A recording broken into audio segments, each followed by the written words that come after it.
শ্ৰীমন্ত শংকৰদেৱ কলাক্ষেত্ৰত যোৰহাট থিয়েটাৰৰ কলৰে পাততে কাউৰী পৰে মঞ্চায়ন। শ্ৰীমন্ত শংকৰদেৱ কলাক্ষেত্ৰত অনুষ্ঠিত হৈ থকা জ্যোতিৰূপা সপ্তদশ বাৰ্ষিক সিংহপুৰুষ ৰাধা গোবিন্দ বৰুৱা পূৰ্ণাংগ নাট সমাৰোহত অংশগ্ৰহণ কৰি যোৰহাট থিয়েটাৰে কলৰে পাততে কাউৰী পৰে নাটকখনি পৰিৱেশন কৰে।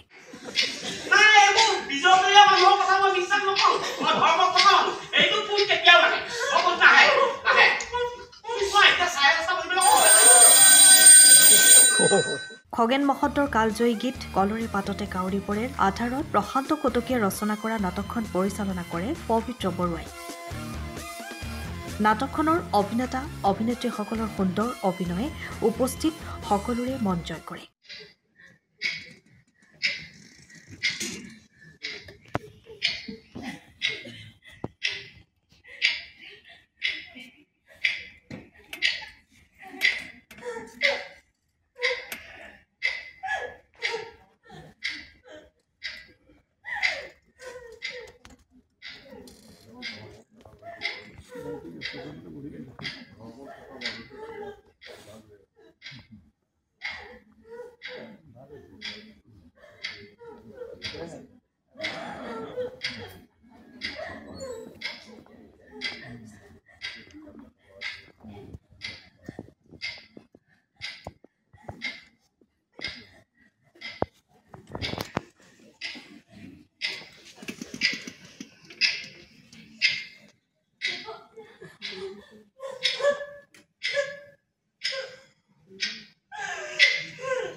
মানুহ আহি অফিচ ওলাই তুমি নিজে দেখিছাই সকলো বুজিছো ছাৰ এইবোৰ কথা জানি বুজি নিজৰ সন্তানৰ জন্মৰ সময়ত মাকজনীৰ কাষত থিয় হ'বলৈ যাব নোৱাৰি আকৌ কিয় আহিলা কিয় তোমালৈ খবৰ পঠিয়াইছিলো নহয় চিঠি অনিওনা একো নাই অহা বুলি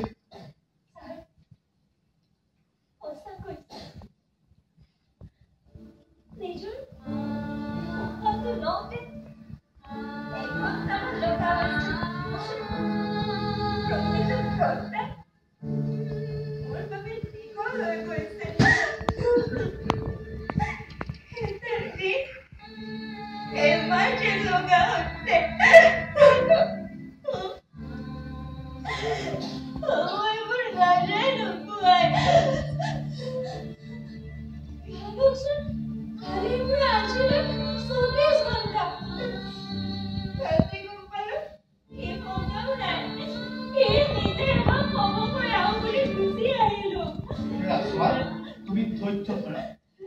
ধৰা বিপদত ধৈৰ্যই হৈছে শক্তি তুমি এই সময়ত দুৰ্বল হৈ পৰিলে মানুহে তোমাক গৰালৈ ঠেলিব আৰু গৰাত ঢপনি ধৰিব নোৱাৰিলে তুমি হুৰ হুৰকৈ তললৈ খহি পৰিবা জানো তোমাৰ মানুহজনে এমাহত এবাৰ মণি ওলায় আৰু 15 দিনত এখন চিঠি দিয়ে সেইখিনি মোহৰ মাৰোতে মাৰোতে তোমাৰ মানুহজনৰ হাতৰ আখৰে মোৰ চিনাকি হৈ গ'ল হিচাপ আছে বুজিছা আজি প্ৰায় 3 মাহ মানে হ'ল আজি প্ৰায় 3 মাহ মান তোমাৰ মানুহজনৰ কোনো খবৰ নাই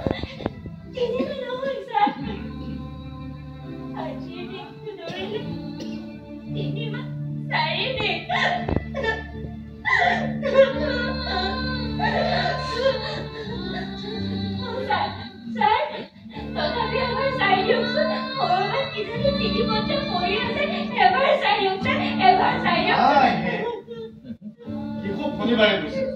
তাৰ পাছদিনা দেওবাৰ আৰু কালি সোমবাৰ তোমাক চিঠি পত্ৰ একো নাই অহা আৰু আজি মঙলবাৰ এই দুদিনত অহা চিঠি এই 14খন মিছা কিয় তুমি তুমি নিজে চাই লোৱা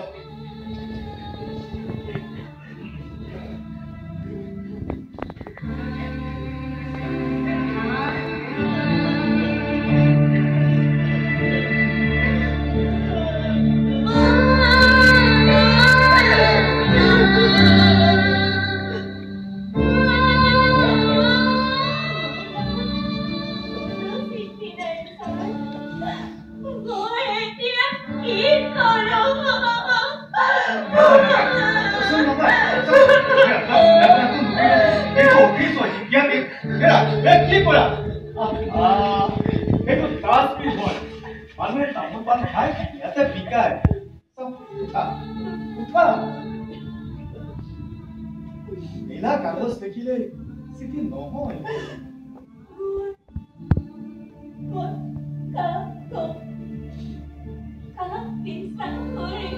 বিশ্বাস সদায় নিজক কৰা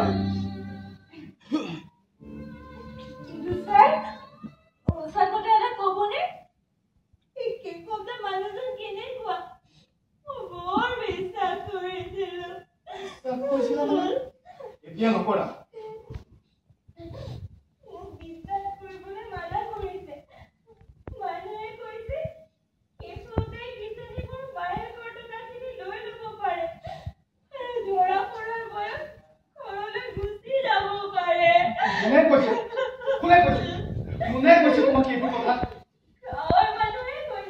কিন্তু প্ৰথমতেতো কোনোবা এজনে ক'ব লাগিব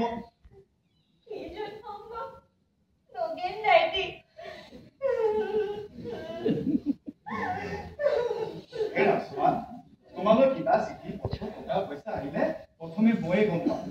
অযথা কেৱল সন্দেহত নলবা মানুহৰ মুখৰ কথাত আৰু চেহেৰা দেখি প্ৰকৃত মানুহজনৰ পৰিচয় পাব নোৱাৰি এয়া লাগিলে ময়ে হওঁ বা তোমাৰ নগেন দাইকে হওক যিদৰে আকাশ চাই ক'ব পাৰি দিনটো কেনেকুৱা হ'ব ফুল দেখি ক'ব পাৰি তাৰ সুগন্ধ কেনেকুৱা হ'ব আৰু মেঘ দেখিও ক'ব পাৰি বৰষুণ কেনেকুৱা হ'ব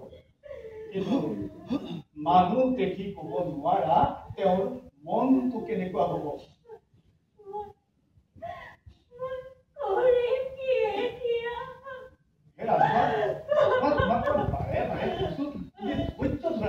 ধৈৰ্য ধৰা তুমি এই সময়ত অধৈৰ্য হৈ পৰিলে সমস্যা ইয়াতে শেষ নহয় এটা সমস্যাই আৰু 10টা সমস্যা টানি আনিব এই সময়ত সকলো প্ৰশ্নৰ উত্তৰ নিদিয়াটো তোমাৰ বাবে মংগল মই যাওঁ মোৰ বহুত কাম আছে ৰাস্তা তোমালৈ কিবা চিঠি পত্ৰ আহিলে মই নিজে দি থৈ আহিম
সেইবোৰ এটা তই বাদ দে সমাজৰ যি নীতি নিয়ম সেই নীতি নিয়মৰ মাজলৈ আহ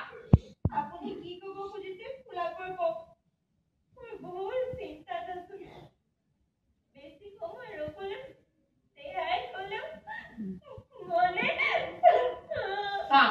মালতী খুন্দা কৰা কৰি লাভ নাই মই শুনি ধৰ্মত থকা মানুহ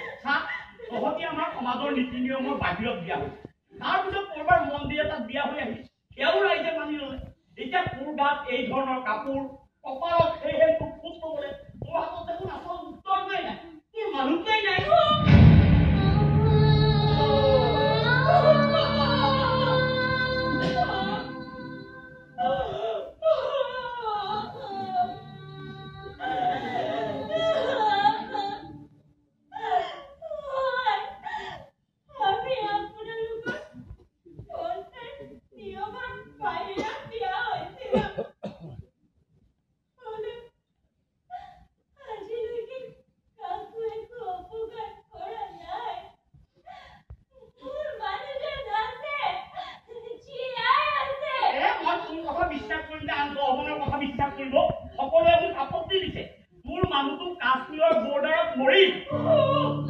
ৰেডিঅ'ৰ বাতৰিত খবৰ ওলাইছে সকলোৱে মোক কথাটো ক'বলৈ কৈছে তোৰ সেই কপালৰ ৰঙা পটটো মুচি পেলা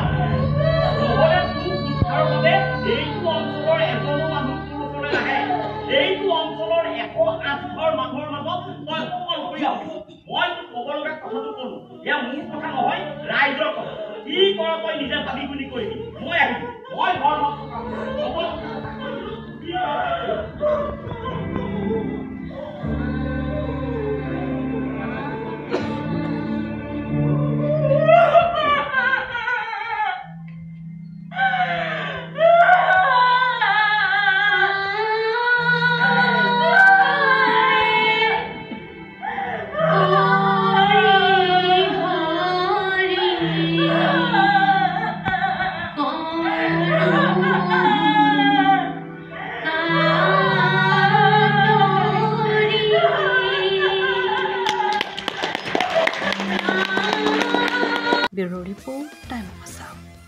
সময়ৰ খবৰ সময়ত পাবলৈ